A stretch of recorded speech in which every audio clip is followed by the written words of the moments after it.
Olá, queridos, graça e paz do Senhor Jesus seja sobre a sua vida, sobre a vida da sua família, sobre o seu domingo. Que Deus possa estar abençoando a cada um de nós nesta manhã, nesse dia, e que possamos viver tudo aquilo que Deus tem para as nossas vidas. Amém?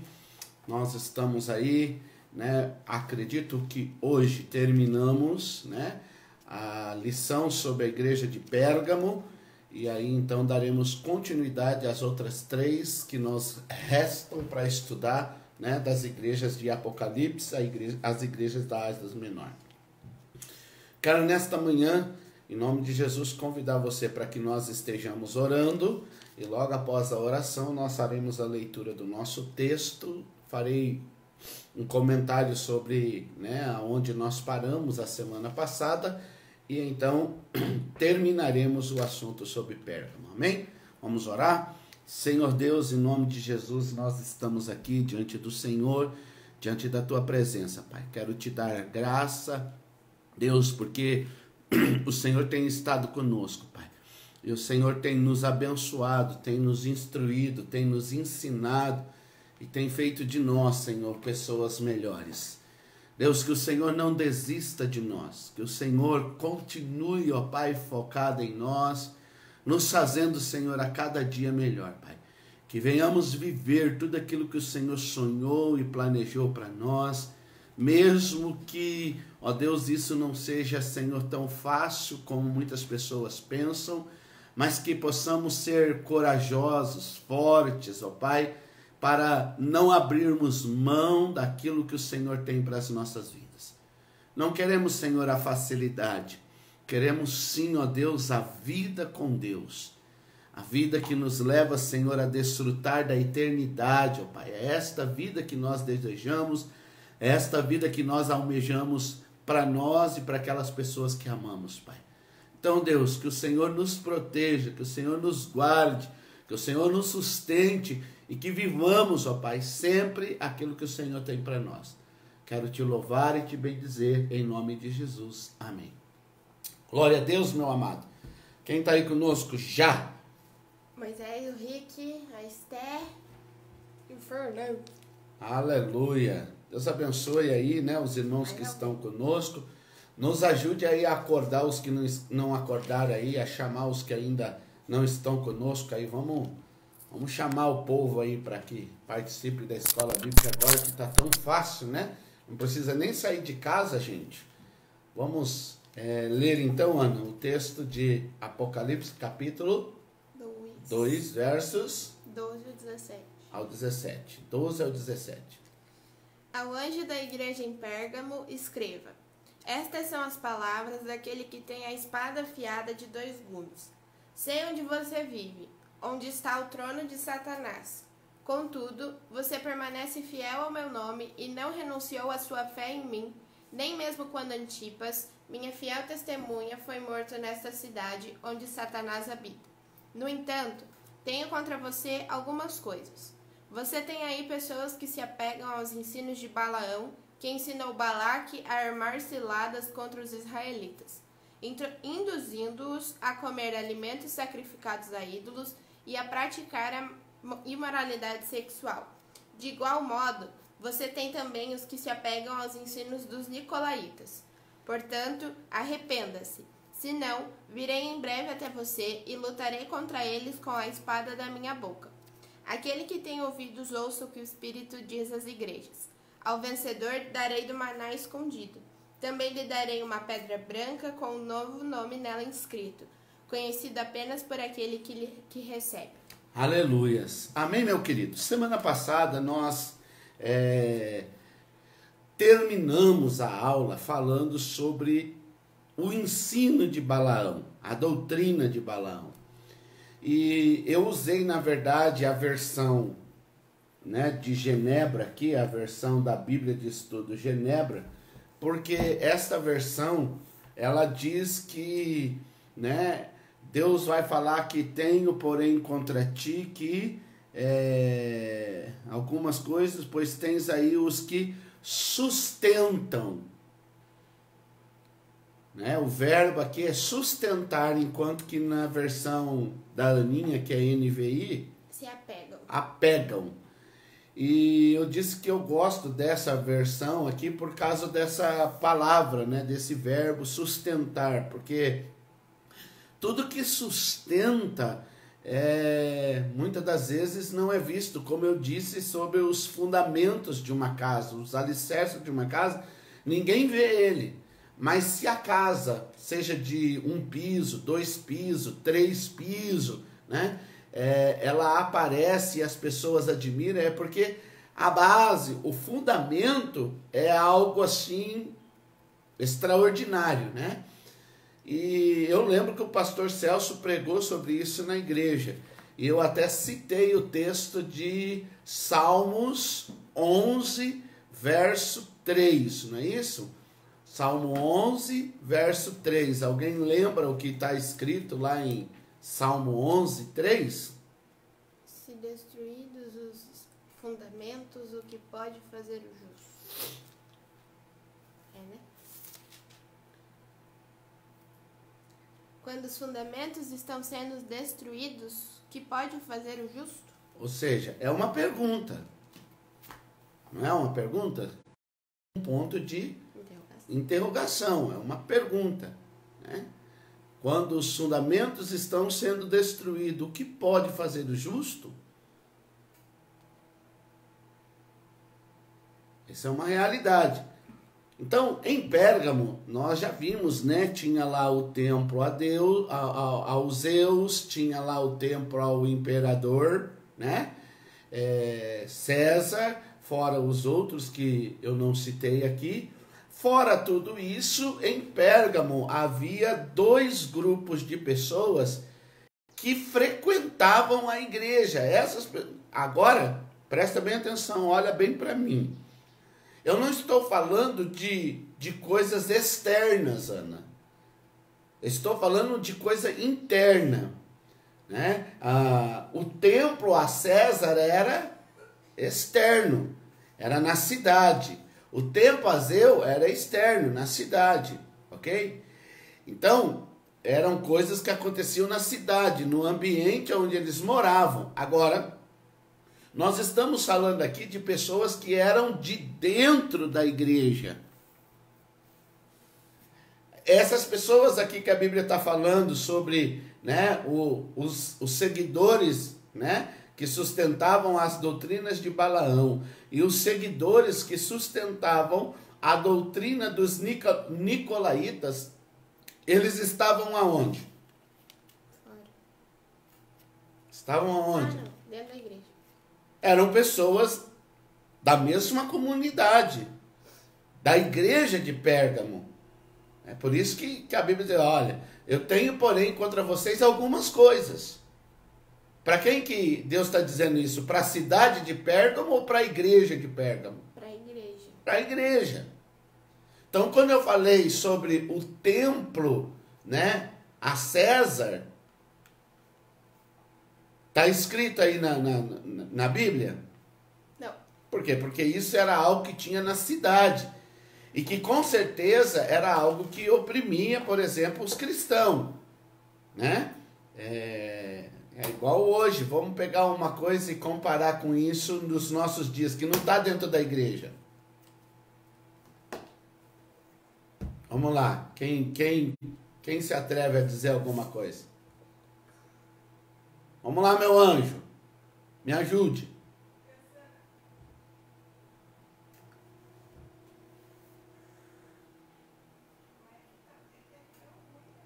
Por exemplo, vamos pegar aqui, queridos, a questão da educação. Quando eu falo educação, eu estou falando sobre, né, as políticas escolares, né, como que vamos chamar? Aquilo que é ensinado nas escolas, né, que você vai lá, né, vamos dizer assim, vamos pegar a teoria do Big Bang. O currículo. O currículo escolar. A teoria do Big Bang, que mais? Evolução das espécies.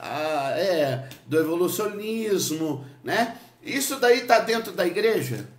Não. Mas nós, como cristão, né, por termos que frequentar, porque a gente tem que estudar, né? A educação é um direito, né? A partir de tal idade não é opcional aqui no Brasil, né? Você tem que, né, colocar o seu filho para estudar. E ele vai acabar que sofrendo influências, entre aspas, e ele vai precisar ter uma estrutura para suportar, que era o que os cristãos, na verdade, de Pérgamo precisavam. Eles tinham que ter a estrutura de suportar, porque todas as autoridades romanas que moravam em Pérgamo, quando passasse, o que os cidadãos de Pérgamo tinham que fazer? Se curvar e dizer a famosa frase: Ave César. Ave César. Ou seja, né? Salve César, viva o rei. Enfim, era uma adoração prestada àquele homem. Não era um respeito, era uma adoração. Né? Porque alguém pode depois dizer: pastor, a gente tem que respeitar as autoridades. Respeitar é uma coisa, adorar é outra. Então hoje nós temos que cuidar muito, porque é uma linha muito tênue entre respeito e adoração. E às vezes tem pessoas que estão partindo para a adoração e não para o respeito propriamente dito. Mas isso tudo é uma questão externa. Agora, quando nós falamos sobre o ensino de Balaão, não era um ensino externo na cidade. Nós estamos falando de coisas que acontecia dentro da igreja, no meio da comunidade. Então hoje vamos supor, né? Vamos pegar assuntos que podemos assemelhar a isso. Vou pegar um assunto aqui, não vou ficar abordando porque não é o intuito da nossa, né, aula, mas para você ter entendimento. Por exemplo, hoje, né, a teologia da graça. Está onde? Dentro da igreja. Dentro da igreja. E essa teoria da graça, né?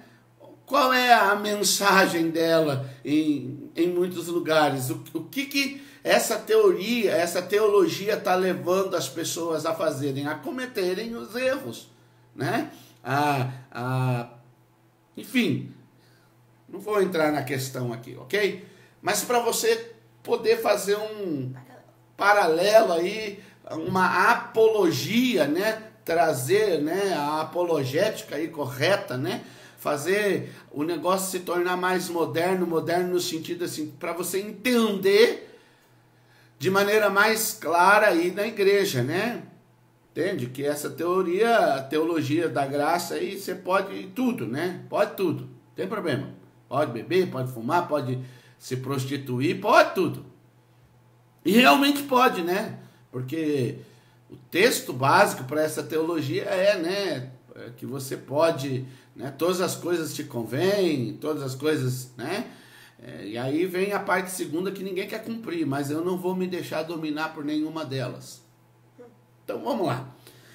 Então, queridos, quando nós falamos sobre a doutrina de Balaão, nós, na verdade, focamos a semana passada sobre aquilo que eu acredito ser mais relevante, mais pertinente, que está lá em Números capítulo 31, verso 15 e 16. E depois, né, o Judas, que foi o último texto que nós lemos, do capítulo 1, Judas 1, que só tem um capítulo, do verso 10 ao verso 16. Mas vamos ler o Números 31, verso 15 e 16. Vocês deixaram todas as mulheres vivas? Perguntou-lhes. Foram elas que seguiram o conselho de Balaão e levaram Israel a serem no caso de Peor, de modo que uma praga feriu a comunidade do Senhor. Ou seja, qual era a intenção do ensino de Balaão no meio da igreja? Em Judas. Pode ler? Pode. Todavia, esses tais difamam tudo o que não entendem, e as coisas que entendem por instinto como animais irracionais, nessas mesmas se corrompem. Ai deles, pois seguiram o caminho de Caim, buscando lucro, caíram no erro de Balaão e foram destruídos na rebelião de Corá. Esses homens são rochas submersas nas festas de fraternidade que vocês fazem, comendo com vocês de maneira desonrosa. São pastores que só cuidam de si mesmos. São nuvens sem águas, impelidas pelo vento. Árvores de outono, sem frutos, 2 vezes mortas, arrancadas pela raiz. São ondas bravias do mar, espumando seus próprios atos vergonhosos. Estrelas errantes, para as quais são reservadas para sempre as mais densas trevas. Enoque, o 7º a partir de Adão, profetizou acerca deles. Vejam, o Senhor vem com milhares de seus santos, para julgar a todos e convencer todos os ímpios a respeito de todos os atos de impiedade que eles cometeram impiamente e acerca de todas as palavras insolentes que esses pecadores ímpios falaram contra eles. Essas pessoas vivem se queixando, descontentes com a sua sorte, e seguem os seus próprios desejos impuros. São cheias de si e adulam uns aos outros por interesse. Ok. Queridos, deixa eu trazer algo para você entender, né? A intenção da doutrina de Balaão é enfraquecer e corromper a igreja, o povo de Deus. Agora, há um ponto que eu quero que você entenda, e talvez você não compreendeu porque nós lemos 6 versículos, sendo que nós poderíamos ler só um versículo, né? E até parte desse versículo que diz que seguiram Balaão, seguiram lá os conselhos de Balaão. Para que você entenda, queridos, né? Que nem sempre essa doutrina, esse ensino, ok? De Balaão está sendo ministrado nos púlpitos da igreja. Aonde é que esses ensinos acontecem? Tem um versículo, Ana, logo depois que fala de Balaão, que diz que eles fazem festas. O 12. O verso 12. Eu quero que você leia, mas não com pressa. Leia como uma professora de letra leria. Esses homens são rochas submersas nas festas de fraternidade que vocês Para. fazem. Eles são como rochas Submersas. O que é uma rocha submersa?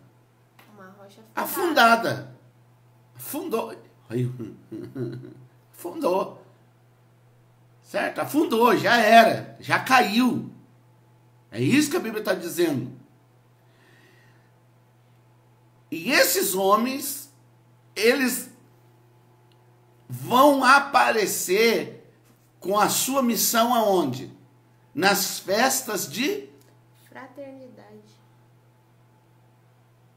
Fraternidade fala do quê? De amigos. Das amizades. Então, né?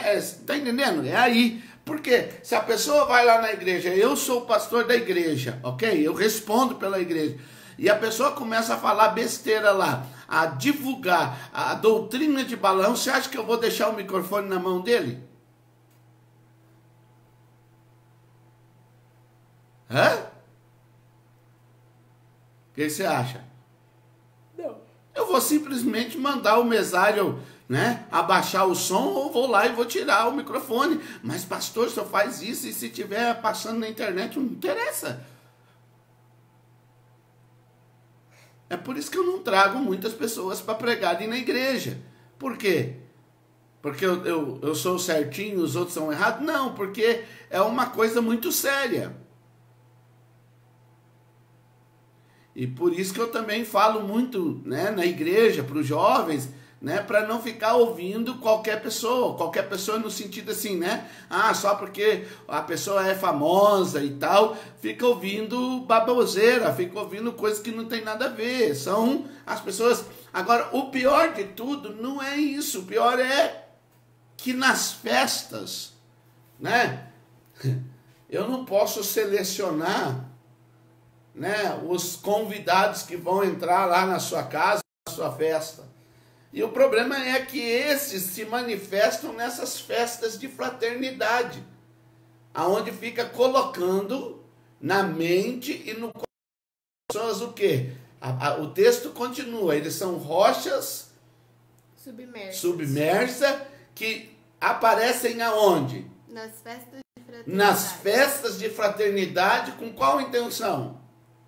Comendo com vocês de maneira desonrosa. Pronto, gente. A Thalia falou que essa doutrina de Balaão acontece dentro das casas que deixam isso entrar e acontecer. Pronto, você já tinha lido com esse olhar a Bíblia, Ana? Olha aí, tá aí, irmãos. Você quer o quê? Sou eu que estou falando? Não é a Bíblia. Ah, mas o Senhor induziu a minha mente. Não, eu não induzi mente de ninguém, eu não estou dentro da sua mente. Eu só estou mostrando para você com clareza o que o texto está dizendo. E continua mais. De maneira desonrosa. São pastores que só cuidam de si mesmos. E ainda vai colocar ali, não é qualquer pessoa, são pastores que só cuidam de si mesmo.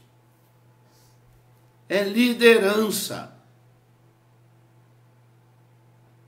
Porque, ó, com todo respeito, o povo por si só não tem capacidade. Você está entendendo?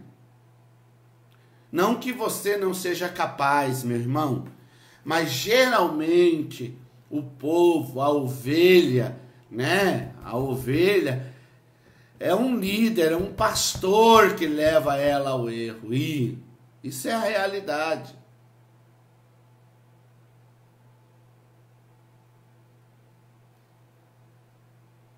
Então nós precisamos, e a Bíblia está dizendo que esses aí são, né, na imoralidade.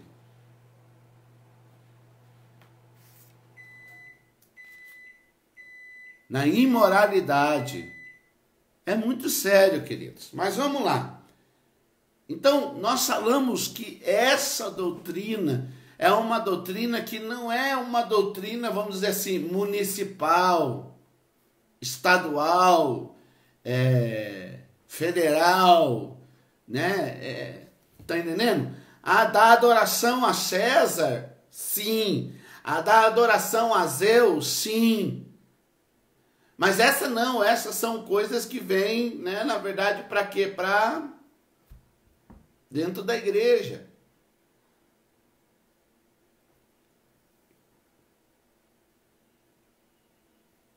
Para enfraquecer a igreja.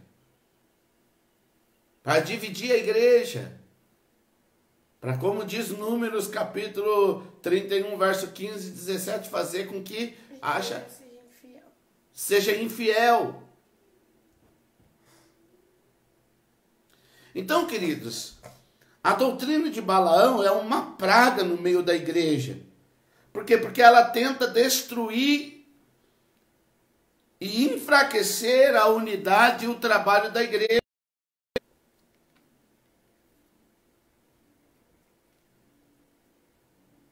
Mas não é só isso. A Bíblia vai dizer também que não é só aquelas pessoas que sustentavam a doutrina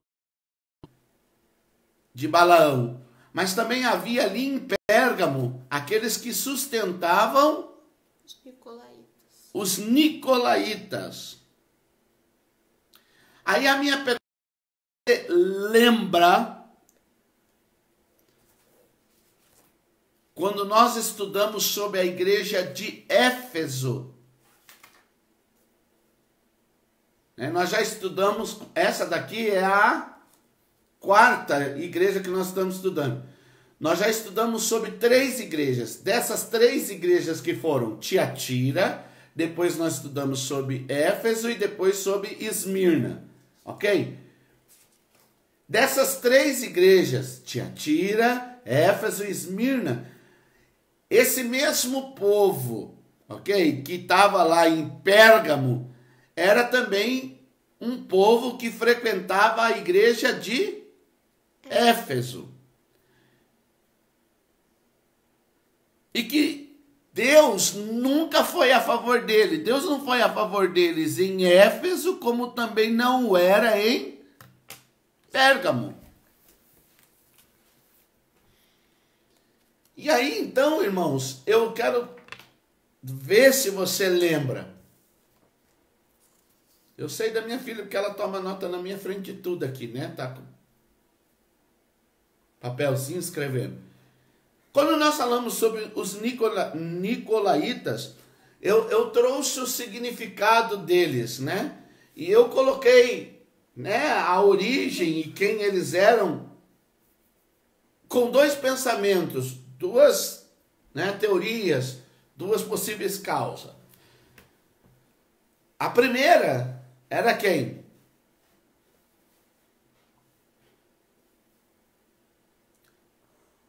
Os discípulos de Nicolau, aquele grupo de pessoas, né, que pregavam a libertinagem. Essa é a primeira expressão e explicação sobre os nicolaítas. Quem eram essas pessoas?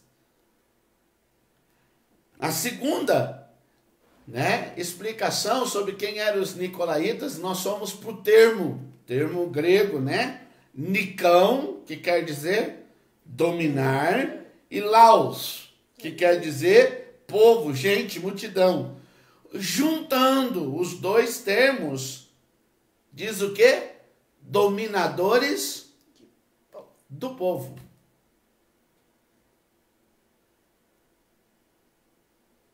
Então, aqueles líderes dominadores, que não dá ao povo o direito de escolha.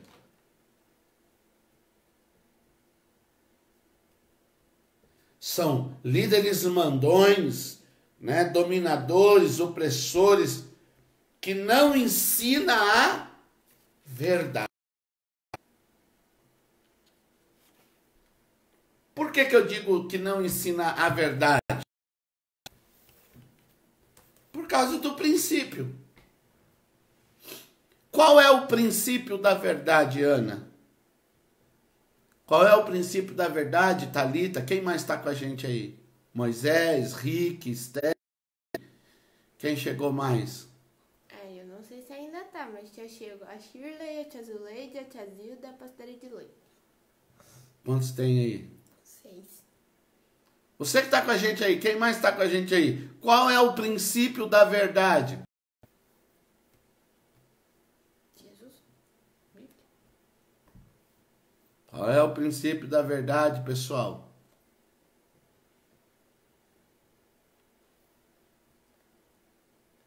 Hã?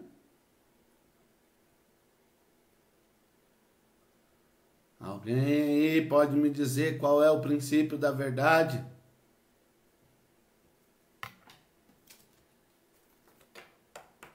Quem vai se manifestar? O Lucas também tá. Pastor Celso não tá? Ô, Pastor Celso, tá me deixando, Pastor Celso. A tia Zilda falou a palavra. A Thalia falou Jesus.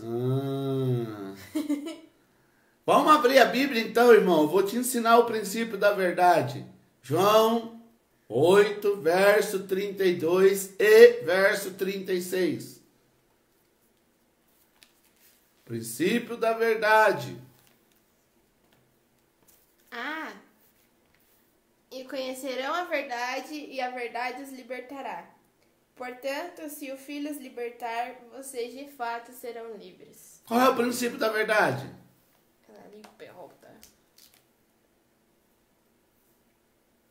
Isso aí, irmãos. A verdade, ela existe para libertar ou condenar. É ou não é? Qual é o termo usado quando alguém vai prender um outro? Tudo que disser será usado contra ti, bababá, bababá, tem direito a tal. Quando você chega lá no tribunal na hora, né? Jura dizer a verdade, somente a verdade, nada além da verdade, tal. Por quê? Porque a verdade, ela vai condenar você ou libertar você. Ou seja, esse é o princípio da verdade. Então, por que é que nicolaítas, eles insistem em permanecer no meio da igreja, para que as pessoas não sejam verdadeiramente livres, para que as pessoas não sejam verdadeiramente transformadas.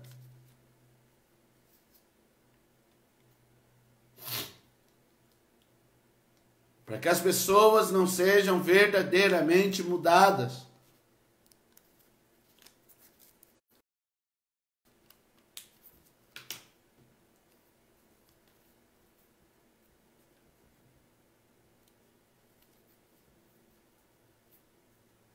Eu gosto de um texto que está lá em Malaquias.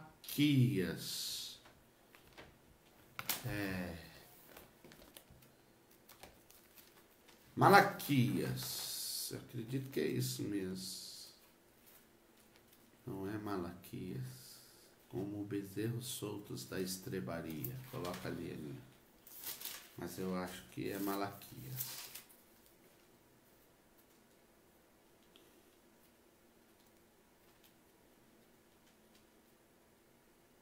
Ou é Zacarias?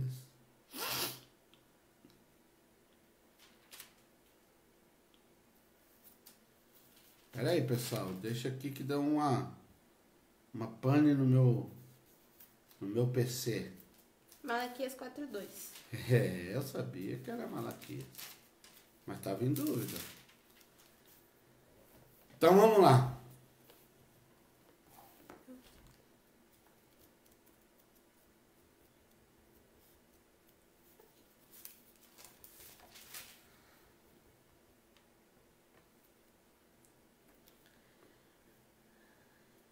Pode ler.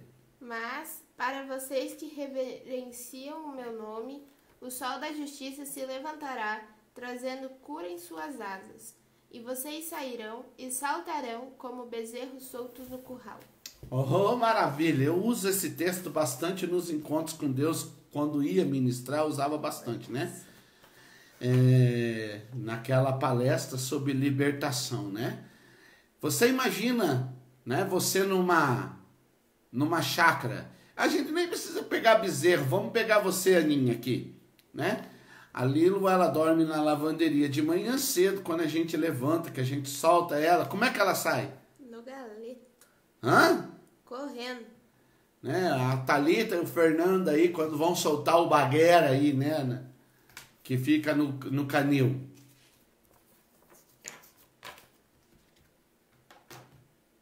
Então, querido, veja só a celebração que não é, a reação, né, de um animal que fica preso ali, né? No caso, a Lila, né, na lavanderia, e de manhã a gente solta e ela passa o dia com a gente e tal, de noite para dormir a gente prende ela, né, criada solta.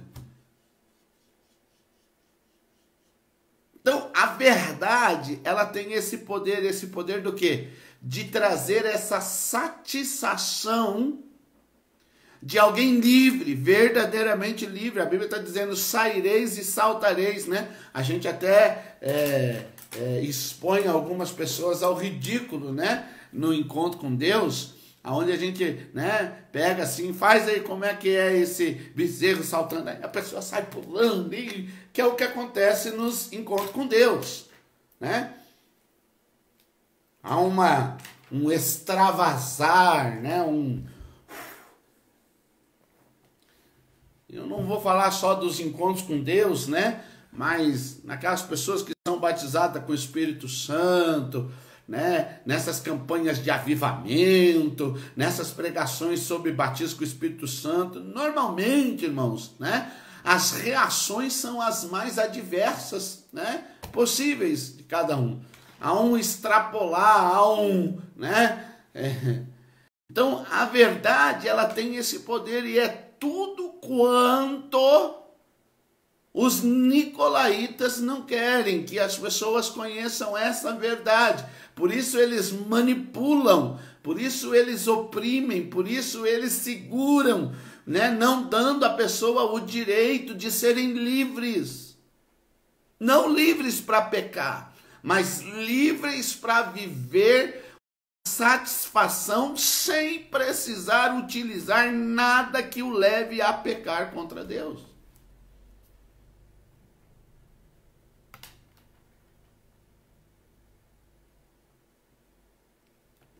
E aí, queridos, nós entramos no último ponto que eu gostaria de falar sobre a igreja de Pérgamo. Sobre o conselho que Deus dá para essa igreja. Qual é o conselho que Deus dá para a igreja de Pérgamo? Depois de falar sobre aqueles que, dos Balaão e dos Nicolaítas da vida, a Bíblia vai dizer o que aí, Ana? Qual é o conselho? Que eles devem fazer o que para que o nome... Arrependam-se. Arrependam-se. Qual é o conselho? Arrependa-se. Arrependimento.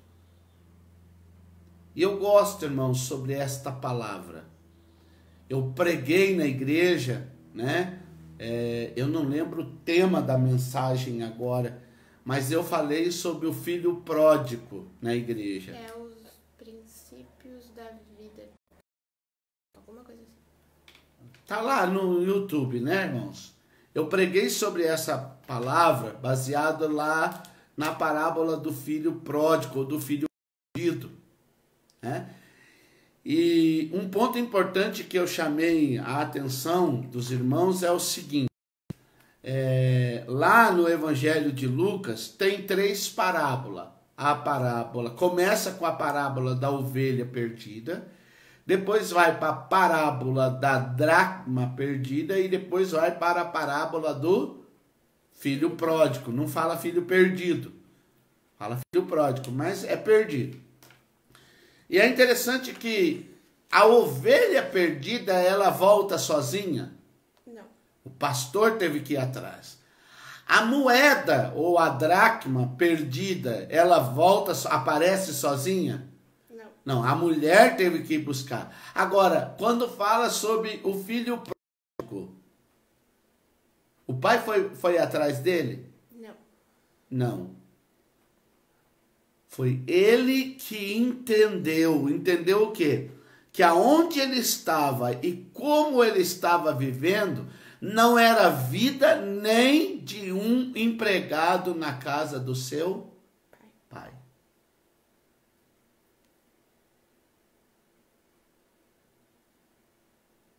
Então ele tem esse entendimento. Levantar-me-ei, irei ter com meu pai, dir-lhe-ei: Pai, pequei contra ti, pequei contra o céu, já não sou mais digno de ser chamado teu filho, trata-me como um dos teus empregados. Isso é arrependimento.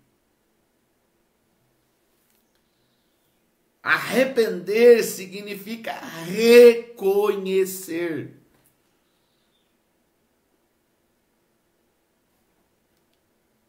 Só que o verdadeiro arrependimento, ele não acontece sozinho. Vamos abrir a Bíblia lá em Atos, capítulo 3, versículo 19.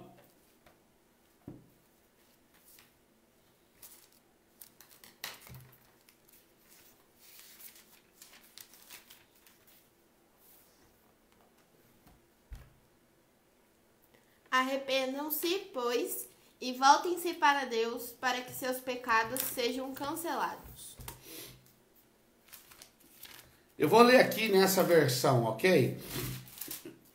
Eu gosto dessa versão aqui, ó.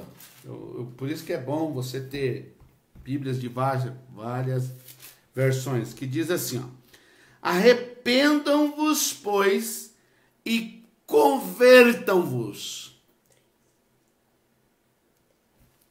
Então, queridos, veja bem. Primeiro, arrepender significa o quê? Reconhecer. Reconhecer é o quê? Você estar convencido de que não está certo. de que o teu caminho está errado, de que o que você está fazendo está errado. Não é você achar, é você ter certeza. Bom, olha, não está certo, não está certo, não está certo, não está certo. Sabe, isso está ali, ó, latente dentro da sua mente, dentro do seu coração. Está errado, está errado, está errado, está errado, está errado, está errado, está errado, está errado, está errado.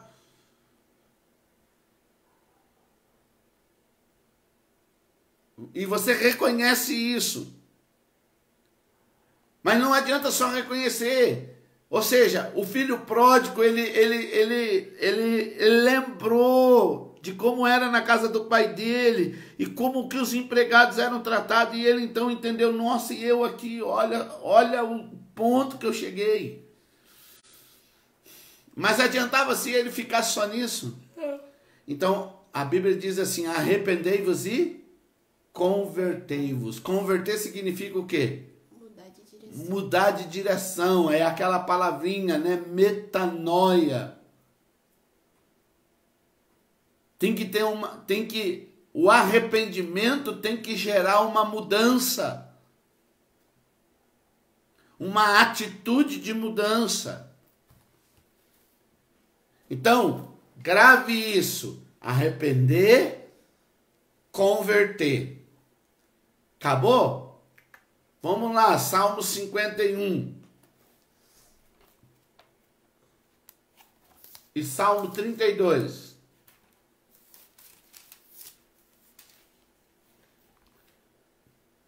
Verso 1 e 2. Tá. Tem misericórdia de mim, ó Deus, por teu amor. Por tua grande compaixão, apaga as minhas transgressões. Lava-me de toda a minha culpa e purifica-me do meu pecado. 3. Pois eu mesmo reconheço as minhas transgressões e o meu pecado que sempre me persegue. 4.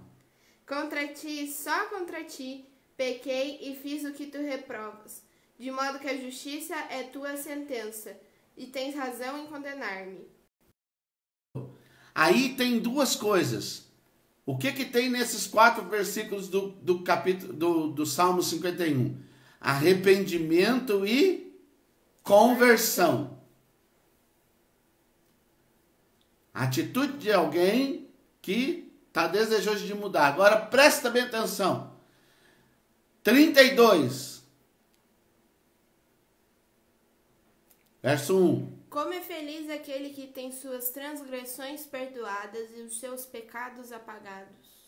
Como é feliz aquele que tem suas transgressões perdoadas e seus pecados apagados. Tá, aí então, olha, eu me arrependo, eu me converto. Resolveu? Eu já sou feliz, amém? Não, ó, é o verso 5. Ah, daí vai lá. Então reconheci... Não, vai lá, o 2. O 2? É, pode ir lá. Como é feliz aquele a quem o Senhor não atribui culpa e em quem não há hipocrisia. 3. Enquanto eu mantinha escondidos os meus Enquanto pecados, eu mantinha, o meu corpo definhava de tanto gemer. Vai. Pois dia e noite a tua mão pesava sobre mim, minhas forças foram se esgotando, como em tempo de seca. Então reconheci diante de ti o meu pecado, e não encobri as minhas culpas. Eu disse, confessarei as minhas transgressões ao Senhor, e tu perdoaste a culpa do meu pecado. Aí, ou seja, não adianta você arrepender, né, reconhecer, se converter, mudar, se você não confessar. Aqui, ó, o princípio de uma salvação genuína, de uma libertação genuína, está em arrepender, converter e confessar.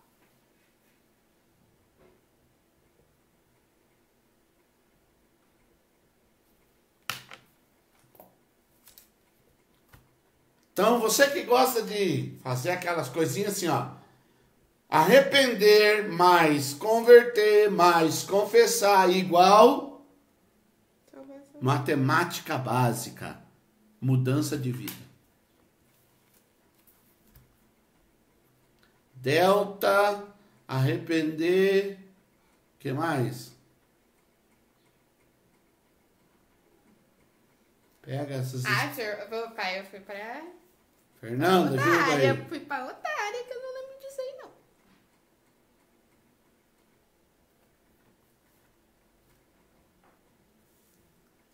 Então, quando você ouvir a palavra arrepender, você lembra, fala de reconhecimento. Converter, fala de mudança de rota. Confissão, fala de cura, libertação completa.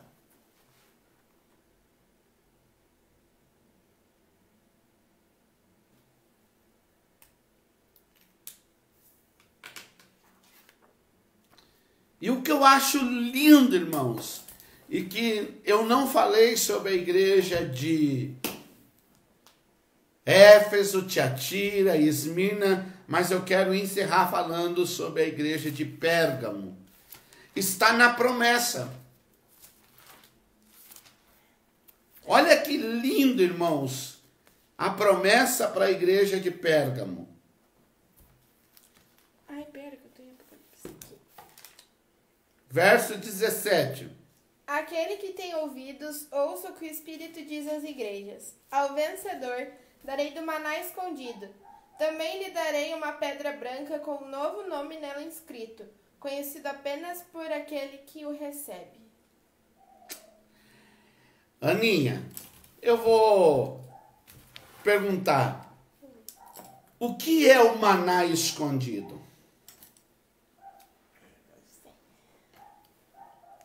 Meu amor, o que é o maná escondido? Pensando aqui, eu também sei não. Hã? Não sei, tô pensando aqui. Você em casa, o que é o maná escondido, gente? O louquinho pega o negócio das minhas coisas.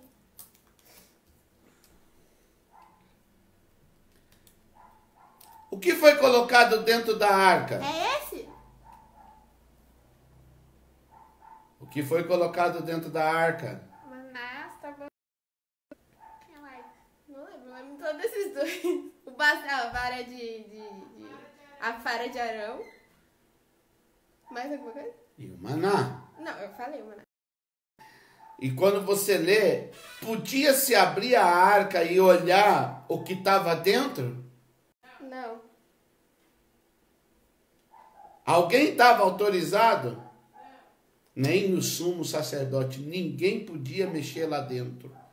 E a Bíblia está dizendo, irmãos, que a igreja de Pérgamo seria dada a ela o direito de comer do maná escondido. Lá em Hebreus a Bíblia diz que esse maná é Jesus. Que o povo do deserto, irmãos, o que a Bíblia está dizendo assim, você vai para a igreja de Pérgamo, a igreja que se arrepende, a igreja que se converte, a igreja que confessa, ela vai ter, no final, esse privilégio de comer do maná escondido, de gozar dessa comunhão e dessa alimentação, gente, que está guardada já faz tempo. E que não era igual, né, quando o povo fazia que queria guardar e ficava estragado. Não.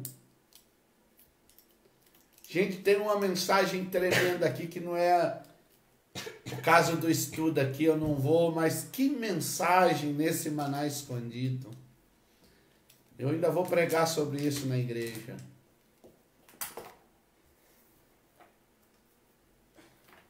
E o novo nome escrito na pedrinha, que só quem recebe vai saber. Que bênção, hein, queridos? Então hoje eu vim aqui, queridos, trazer essa palavra para você. Cuidado com a doutrina de Balaão. Cuidado com a doutrina Nicolaítas. E você que precisa, se arrependa, se converta e confesse.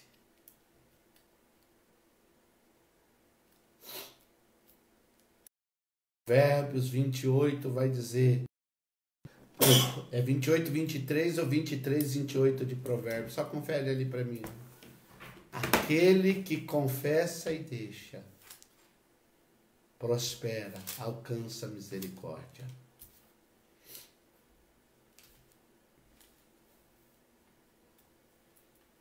É 28, 23?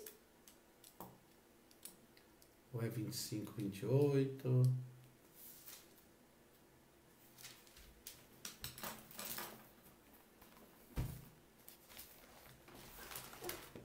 Eu vou achar para você, querido. Eu ia orar, mas nós vamos achar aqui porque eu não gosto de deixar ninguém na mão. Aquele que confessa.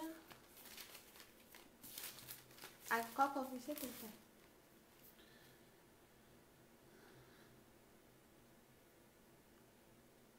Provérbios 28, 13. É 13, viu? 28 eu sabia.